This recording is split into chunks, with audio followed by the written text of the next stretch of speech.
Au programme, ce mois-ci, nous poserons 3 questions à Christophe Marty, président du CBVA.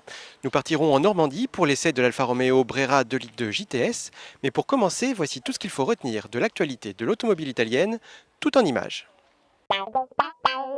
150 chevaux, 208 km/h, 8 secondes 2 pour passer de 0 à 100 km/h. Ça y est, la Grande Punto Abarth est enfin commercialisée en Italie. Ce premier modèle marque la renaissance de la marque mythique, la marque au Scorpion. La commercialisation de la gamme Abarth, dont 4 nouveautés sont déjà annoncées d'ici fin 2008, se fera à travers un réseau spécifique, peut-être l'une des raisons pour laquelle la commercialisation en France n'est pas encore à l'ordre du jour. Fiat propose également 2 séries limitées à 500 exemplaires chacune de ses Doblo et Multipla. Les séries spéciales dénommées Hobby sont basées sur les versions classe des 2 modèles et offrent des équipements supplémentaires. Reine de la personnalisation, la première 500 a été déclinée dans de nombreuses versions. Les premières personnalisations de la nouvelle 500 ont été présentées au salon de Francfort le mois dernier par 2 préparateurs, MS Design et HR. Sobriété d'un côté, excès de l'autre, à vous de juger. Après l'énorme succès remporté par Fiat avec son concept de voiture participative pour la 500, Alfa Romeo se lance sur le créneau avec sa future petite Junior, une voiture qui devrait être commercialisée courant 2008 et dont Alfa promet un look fashion pour un concept innovant de petite sportive 3 portes.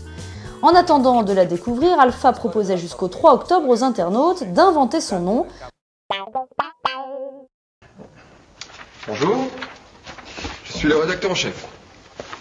Bon, j'espère que vous serez moins incompétente que les précédentes. Ça va pas durer longtemps, hein. Je cerne très vite la personnalité des femmes que j'ai en face de moi. Vous l'aurez compris, ce rédacteur en chef d'un magazine féminin est là pour vous faire passer un entretien d'embauche. Élaboré par Alfa Romeo pour promouvoir sa 147 auprès des femmes, ce site souhaite tout simplement faire passer à la jante féminine l'entretien d'embauche le plus glamour de leur existence. Du 23 au 25 août dernier, près de 160 voitures d'exception ont participé à la 17e édition du Raid Suisse Paris, une édition partie de Bâle et qui a rallié Paris en passant par Dijon, Orléans et le château de Rambouillet. Au programme, plus de 800 km et des participants venus de Suisse et de France, mais aussi d'Allemagne, des États-Unis, du Mexique, du Japon et d'Italie. Parmi les autos transalpines, 4 Alfa Romeo sortis pour l'occasion du musée de la marque à Arese. Ici, pas une seule Ferrari. Les voitures italiennes sont malgré tout bien représentées, avec toute une horde de petites Alfa Romeo. Parmi elles, la plus âgée est cette Alfa 6C qui nous fait remonter aux années 30.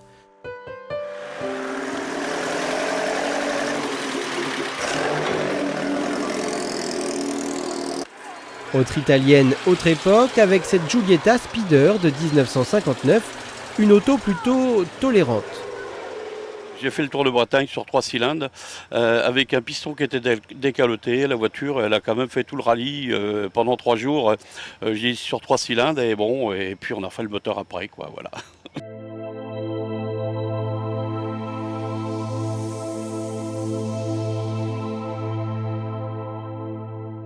Alors, le club base des véhicules anciens de Saint-Jean-de-Luz est un club où il y a 50 membres, passionnés d'automobile ancienne. Alors ça va de l'avant-guerre, de 1900, la plus vieille dans le club est de 1925, jusqu'à 1972.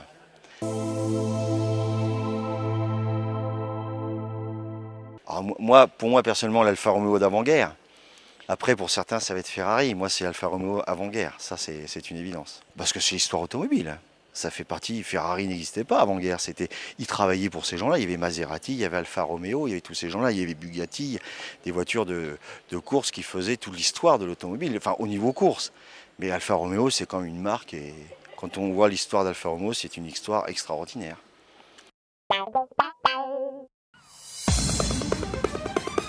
Attention aux yeux, aujourd'hui le magnifique écrin normand nous accueille pour l'essai du troublant coupé Alfa Romeo Brera, lancé en 2006. Un coupé 2+2 dans la plus pure tradition de la marque.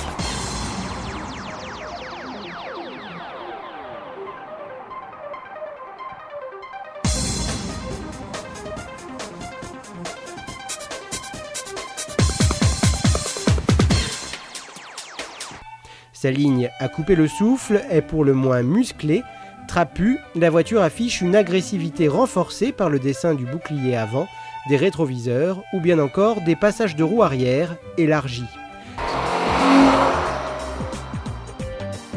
Basé sur la plateforme de la 159, le Brera reçoit cependant quelques adaptations, comme le tarage de ses suspensions.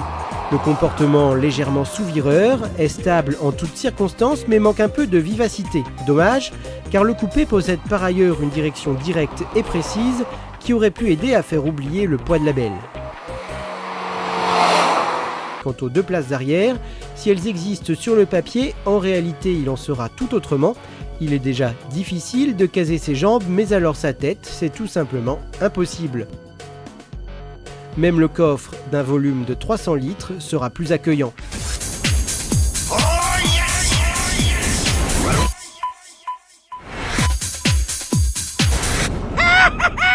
Trêve de plaisanterie, revenons un instant au coffre. Grâce à la banquette rabattable 1/3 de tiers, son volume peut passer de 300 à 610 litres.